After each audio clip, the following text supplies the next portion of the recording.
Morning students, hope you all are doing good at your homes. So in our today's class we will be studying about the valency of carbon. Okay students, so आज की class में हम लोग carbon की valency के बारे में पढ़ेंगे. Okay students, so what is the atomic number of carbon? Anyone knows? Okay, I will tell you. The atomic number of carbon is 6. Atomic number of carbon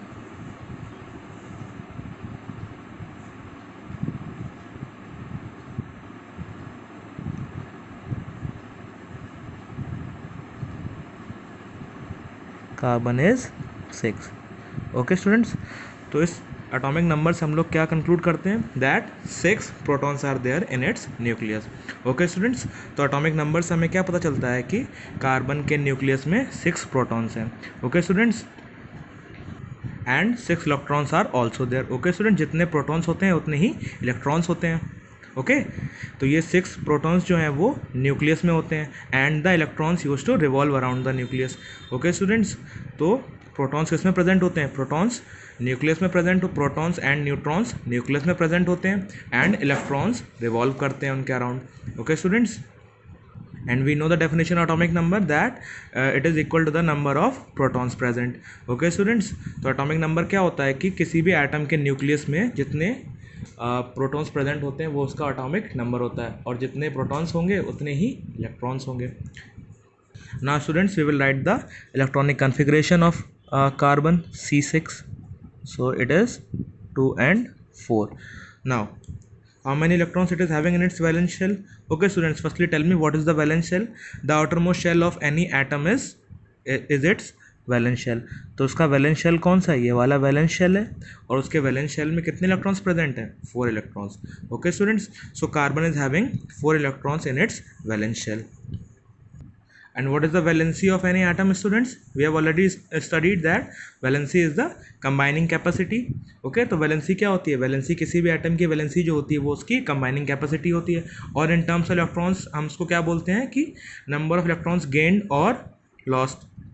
Okay students, so in case of carbon there are two possibilities. First possibility is that see it is having how many electrons in its valence shell? It is having 4 electrons in its valence shell. So now the first possibility is that it can gain 4 electrons and complete its octet. Okay, तो पहली possibility यहाँ पर ये होती है कि वो 4 electrons को गेन करे और अपना ऑक्टेट कंप्लीट कर ले. So our first possibility is that it can gain 4 electrons and form C4 anion. Okay, तो पहली पॉसिबिलिटी हमारी क्या है कि कार्बन जो है वो 4 इलेक्ट्रॉन्स को गेन करे और ऑक्टेट अपना कंप्लीट कर ले. But it is not possible. ये ऐसा क्यों ये पॉसिबल क्यों नहीं है? Because it would be difficult for the nucleus with 6 proton to hold on to the 10 electrons. Okay students, क्योंकि जो न्यूक्लियस है कार्बन का उसमें तो 6 ही प्रोटॉन्स हैं. ओके, तो ये 6 प्रोटॉन्स के लिए डिफ़िकल्ट होता है कि वो 10 इलेक्ट्रॉन्स पे अपना होल्ड रख सकें. ओके स्टूडेंट्स, और फिर जब ये 4 इलेक्ट्रॉन्स को गेन करेगा देन बहुत सारे इलेक्ट्रॉन्स हो जाएंगे. So what will be there will be the inter electronic repulsion होगा उनके बीच में and it will be difficult for the nucleus to hold on these electrons. Okay students, तो ये हमारे लिए डिफ़िकल्ट क्यों है कि 4 इलेक्ट्रॉन्स को गेन करना डिफ़िकल्ट क्यों है? क्योंकि अगर हम 4 इलेक्ट्रॉन्स को गेन करेंगे तो आउटर मोस्ट शेल में इलेक्ट्रॉन्स बहुत सारे हो जाएंगे और कार्बन का साइज़ कैसा है? बहुत छोटा है. ओके, कार्बन का साइज़ छोटा होता है तो आउटर मोस्ट शेल में इलेक्ट्रॉन्स बहुत सारे होंगे और वो पास होंगे. तो उसमें क्या होगा? जब वो चार्ज पार्टिकल एक जैसे हैं, when the particles are of similar charges they will repel each other. Okay, जो सिमिलर चार्ज के पार्टिकल्स होते हैं तो वो क्या करेंगे? वो रिपेल करेंगे. Okay students, so what will happen? When they will repel, then it will be difficult for the protons present in the nucleus to hold these electrons. Okay students, तो जो protons न्यूक्लियस में present हैं उनके लिए difficulty हो जाएगी इन electrons को hold करने की. Okay students, and now we will be talking about the second case. That second case क्या हो सकता है कि कार्बन अपने 4 इलेक्ट्रॉन्स को डोनेट कर दे और डबलेट फॉर्म में आ जाए. ओके, तो स्टेबिलिटी के लिए 2 फॉर्म्स कौन से होते हैं? एक तो ऑक्टेट फॉर्म होता है जिसके अकॉर्डिंग उसके आउटर किसी भी एटम के आउटर मोस्ट शेल में कितने इलेक्ट्रॉन्स होने चाहिए? 8 electrons. And another one is duplet form. Okay students, तो डुप्लेट फॉर्म में ये होता है कि किसी भी इलेक्ट्रॉन के आउटर मोस्ट शेल में 2 इलेक्ट्रॉन्स होने चाहिए. Okay students, so firstly we use to go for octet only. हम लोग पहले किसके लिए जाते हैं? हम लोग ऑक्टेट कन्फिग्रेशन के अटेनमेंट के लिए पहले जाते हैं. अगर वो अटेन नहीं कर पाते हैं तो फिर हम लोग डबलेट कन्फिग्रेशन की तरफ बढ़ते हैं. Okay students, now what is the difficulty in donating this 4 electrons? In 4 electrons को डोनेट करने में क्या डिफिकल्टी है? So a donation of the 4 electrons would require a large amount of energy. Okay students, तो इन 4 इलेक्ट्रॉन्स की जो donating है उसके लिए लार्ज अमाउंट ऑफ एनर्जी की रिक्वायरमेंट होगी. ओके ओके स्टूडेंट्स, अगर मान भी लो कि हमको डोनेट करना भी चाहें तो क्या होगा? अगर हम वो 4 इलेक्ट्रॉन्स को डोनेट कर देंगे तो जो कार्बन का जो न्यूक्लियस है उसके अंदर 6 प्रोटॉन्स हैं. 6 protons are present in its nucleus. Okay, और वो किस पे होल्ड रखेंगे? सिर्फ और सिर्फ 2 इलेक्ट्रॉन्स पे. ओके फ्रेंड्स, कार्बन के लिए गेनिंग और डोनेशन दोनों ही डिफ़िकल्ट क्यों है? क्योंकि अगर वो गेन करेगा तो उसके आटोमोस्ट शेल में बहुत ज़्यादा इलेक्ट्रॉन्स हो जाएंगे and there will be inter electronic repulsion, उनमें रिपल्शन होगा. And what will be the difficult thing? That it would be difficult for the protons to hold on these electrons. Okay, तो proton के लिए difficult हो जाएगा उन electrons पे hold रखना.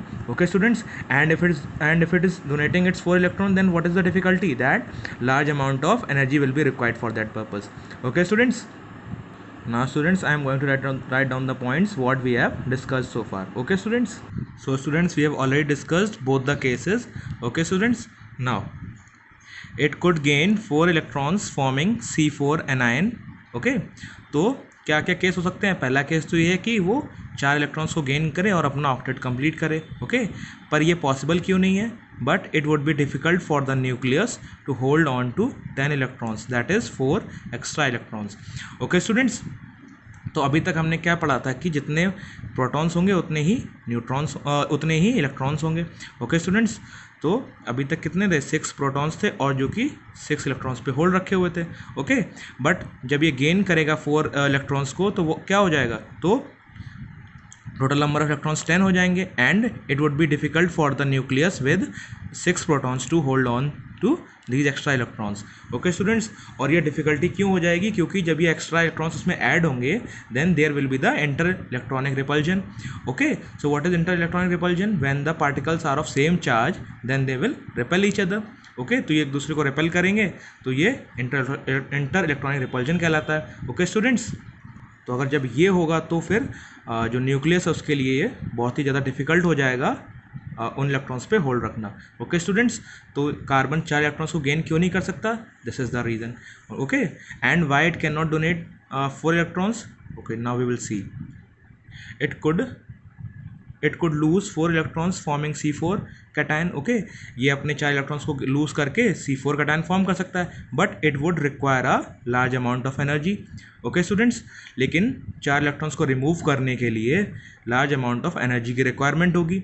Okay students, living behind carbon cation with 6 protons, और पीछे क्या रह जाएगा? 6 एक कार्बन का कैटायन रह जाएगा जिसमें कि 6 प्रोटॉन्स होंगे और वो किन पे होल्ड रखे होगा? सिर्फ और सिर्फ 2 इलेक्ट्रॉन्स पे. Okay students, so students why the latter case is not possible?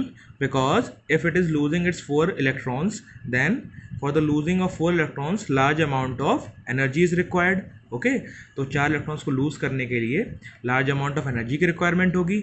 और क्या रह जाएगा? जब वो 4 इलेक्ट्रॉन्स को वो डोनेट कर भी देता है तो जो कार्बन का कैटायन बनेगा उसमें 6 प्रोटॉन्स होंगे और जो कि सिर्फ कितने पे होल्ड रखे होंगे? 2 इलेक्ट्रॉन्स पे.